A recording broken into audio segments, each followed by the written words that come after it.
আসসালামু আলাইকুম প্রিয় শিক্ষার্থী বন্ধুরা, আমি এখন যে ক্লাসটা দেখাবো এটা সপ্তম শ্রেণীর গণিত বিষয়ের 4.2 এর 12 এবং 13 নম্বর অঙ্কের সমাধান করে দেখাবো।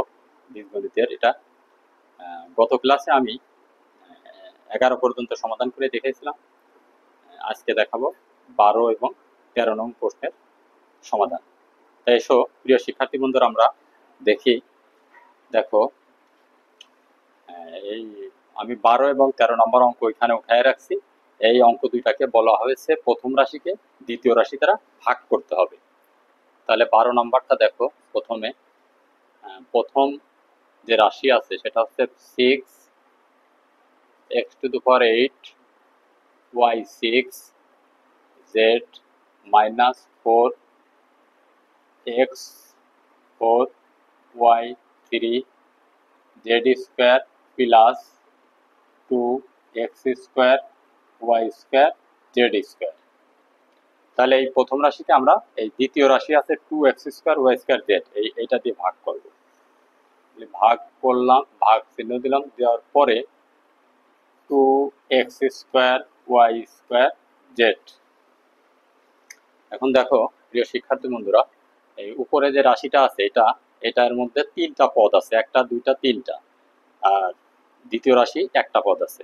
তাহলে আমরা এই তিনটা পদকে এই আলাদা আলাদা ভাবে দ্বিতীয় রাশি দিয়ে ভাগ করব।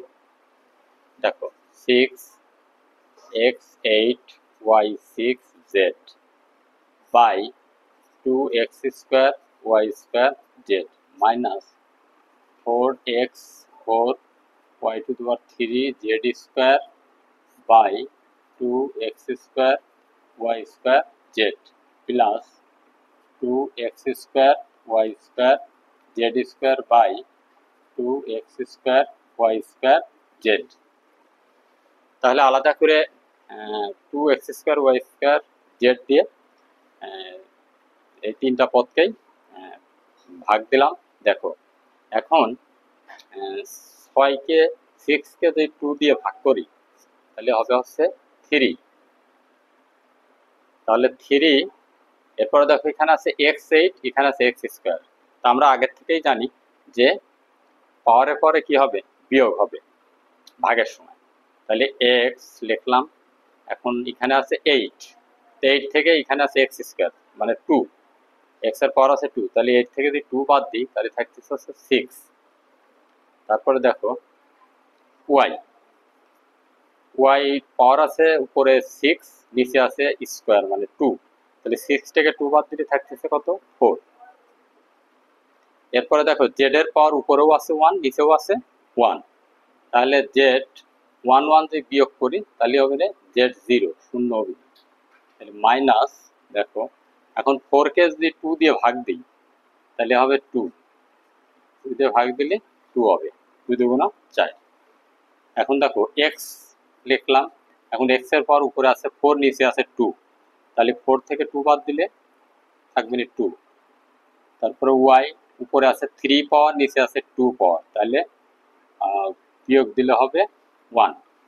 উপরে z² আছে, z² মানে 2 আছে পাওয়ার, নিচে কোনো পাওয়ার নাই জেড এর, তার মানে 1 আছে, তাহলে 2 থেকে 1 বাদ দিলে 1 প্লাস এই 2কে 2 দিয়ে ভাগ দিলে হবে 1, 1 লিখলেও চলবে, না লিখলেও চলবে। লিখলাম আমরা, প্রথমে বাদ দিয়ে দেবো। আচ্ছা, এরপরে দেখো x², উপরে x² আছে পাওয়ার, নিচেও x² আছে, তার মানে 2 থেকে 2 যদি বিয়োগ দিই তাহলে 0 হবে। আবার y² আছে উপরে, নিচেও y² আছে, তার মানে 2 থেকে 2 যদি বিয়োগ দিই তাহলে 0 হবে পাওয়ার। উপরে z আছে, z² আছে, আর নিচে আছে z, তার মানে z এর পর নিচে 1 আছে, তাহলে 2 থেকে 1 বাদ দিলে 1 থাকবে z এর পর। তাহলে প্রিয় শিক্ষার্থী বন্ধুরা দেখো এবার কি থাকে, 3x6 y4 z এর উপর 0 পাওয়ার, এই যে 0 z এর পাওয়ার 0 মানে এটা সমান আমরা আগেই জানি যে কি 1, মাইনাস 2x² y এর পাওয়ার 1 লেখা লাগে না, z এর পাওয়ার 1 লেখা লাগবে না, প্লাস এখানে 1 ইন্টু এক্স এর পাওয়ার আছে 0 হয়েছে, তাহলে এখানে 1 হবে। আমরা জানি ওয়াই 0 সমান 1, জেড এর পাওয়ার 1 মানে জেড। তাহলে দেখো প্রিয় শিক্ষার্থী বন্ধুরা, 3x6y4, 1 এর সঙ্গে এটা গুণ করলে এটাই হবে, মাইনাস 2x2y z প্লাস, দেখো সবই 1 আছে, তাহলে 1 এর সঙ্গে z গুণ করলে জেডই হবে, জেড। তাহলে প্রিয় শিক্ষার্থী বন্ধুরা দেখো, তাহলে 12 নম্বরের প্রথম রাশিকে দ্বিতীয় রাশি দ্বারা ভাগ করে আমরা এই ভাগফলটা পেয়েছি, তাহলে এটাই হবে উত্তর। তাহলে আমরা লিখব অতএব নির্ণেয়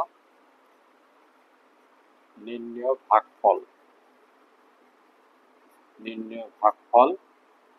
3x6y4 minus 2x2yz plus z। তাহলে এটাই হবে নির্ণেয় ভাগফল 12 নম্বর প্রশ্নের ক্ষেত্রে। এরপরে 13 নম্বর অঙ্কটা আমরা দেখি, চলো।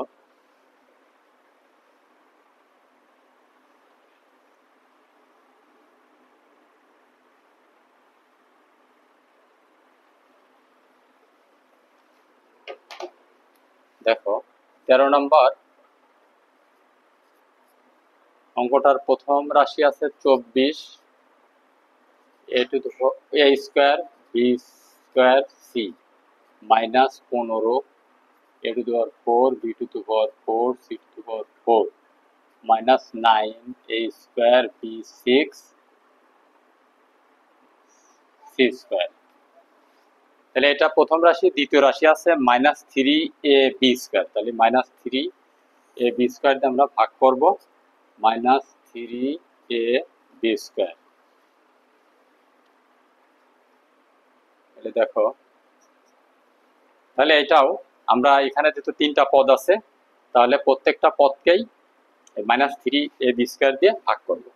তাহলে 24 a square b square c by minus 3ab square minus 15 a to the power 4 b to the power 4 c to the power 4 by minus 3ab square minus 9a square b 6 c square by minus 3ab square. তাহলে প্রিয় শিক্ষার্থী বন্ধুরা দেখো, এখানে 24 আর এখানে আছে 3, তাহলে 24কে যদি 3 দিয়ে ভাগ দেই তাহলে হচ্ছে হলো 8, আর এখানে মাইনাস আছে, তাহলে প্রথমে মাইনাস হবে মাইনাস 8, তাহলে 8।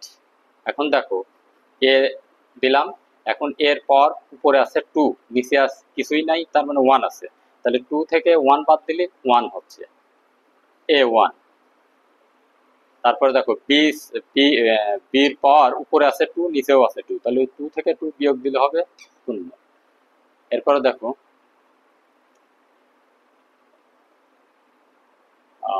সি থেকে যাচ্ছে, এখানে সিটা থেকে যাবে। এখন দেখো এই মাইনাস আর এই মাইনাস প্লাস হবে। এরপরে দেখো উপরে 15 আছে, নিচে 3 আছে, তাহলে 15 আর 3 যদি ভাগ করি, 15কে যদি 3 দিয়ে ভাগ করি তাহলে 3 5 15, এখানে মাইনাস আছে আর এই মাইনাসের মধ্যে কিন্তু প্লাস হয়েছে, এখন 3 5 15। এখন দেখো উপরে এ আছে, a4 আছে পর, আর নিচে আছে এর পাওয়ার আছে 1, তাহলে 4 থেকে 1 বাদ দিলে 3 থাকতেছে। তারপরে দিলাম বি উপরে পাওয়ার আছে 4, নিচে আছে 2, তাহলে বিয়োগ করলে হবে 2। এখন c4 বসে গেল মাইনাস, এই মাইনাস আর এই মাইনাসে কি হবে প্লাস। তারপরে দেখো 9কে 3 দিয়ে যদি ভাগ করি তাহলে হচ্ছে 3 3 কে 9, তার মানে 3। এখন এ স্কোয়ার আছে আর নিচে আছে a1 পাওয়ার, কিছু না মানে 1 আছে, তাহলে 2 থেকে 1 বিয়োগ দিলে 1। এরপরে বির পর উপরে 6 আছে, নিচে আছে স্কোয়ার মানে 2 আছে, তাহলে 6 থেকে 2 বাদ দিলে 4 বির পর। এরপরে সি স্কোয়ার বসে গেল, আর নিচে তো কোনো সি স্কোয়ার বা সি নাই। এখন দেখো এখানে মাইনাস 8 a1 পাওয়ার 1 তো লেখা লাগে না, তাহলে এইটে b0 সমান আমরা জানি হচ্ছে 1 1 আর আছে কি into c and the plus 5 a to the power 3 b square c to the power 4 plus 3 এর পাওয়ার 1 আছে 1 লেখা লাগে না b 4 c স্কয়ার। তাহলে এখানে দেখো -8a 1 দিয়ে যদি আমি 8 এর গুণ করি বা 8ac এর গুণ করি এটাই হবে, তাহলে -8ac plus 5a 3b square c4 plus 3a b4 c square. তোমরা এই লাইন থেকে এই লাইনটা না লিখেও এই লাইন লিখতে পারো, শেষের লাইনটা একবার লিখতে পারো, তাতে সমস্যা নাই। মানে এখানে আমি বোঝানোর স্বার্থে b0 সমান 1 সেটা আমি দেখাই দিছি যাতে তোমাদের বোঝা সুবিধা হয়। এই ক্ষেত্রে তোমরা যদি বুঝে থাকো তাহলে এই লাইনটা বাদ দিয়ে এই লাইনটা একবারে লিখতে পারো, সমস্যা নেই। তাহলে প্রিয় শিক্ষার্থী বন্ধুরা দেখো 13 নম্বরকে আমরা প্রথম রাশিকে দ্বিতীয় রাশি দ্বারা ভাগ করে যে ভাগফল পেয়েছি সেটা হচ্ছে -8ac plus 5a to the power 3 b square c to the power 4 plus 3a b4 c square. তাহলে এটাই হবে নির্ণয় ভাগফল। অতএব নির্ণয় ভাগফল -8ac plus 5a to the power 3 b square c4 plus 3a b4 c square, এটাই হবে অ্যান্সার। তাহলে আশা করি প্রিয় শিক্ষার্থী বন্ধুরা তোমরা 12 এবং 13 নম্বর অঙ্কটা সুন্দরভাবে বুঝতে পেরেছো। সবাইকে ধন্যবাদ।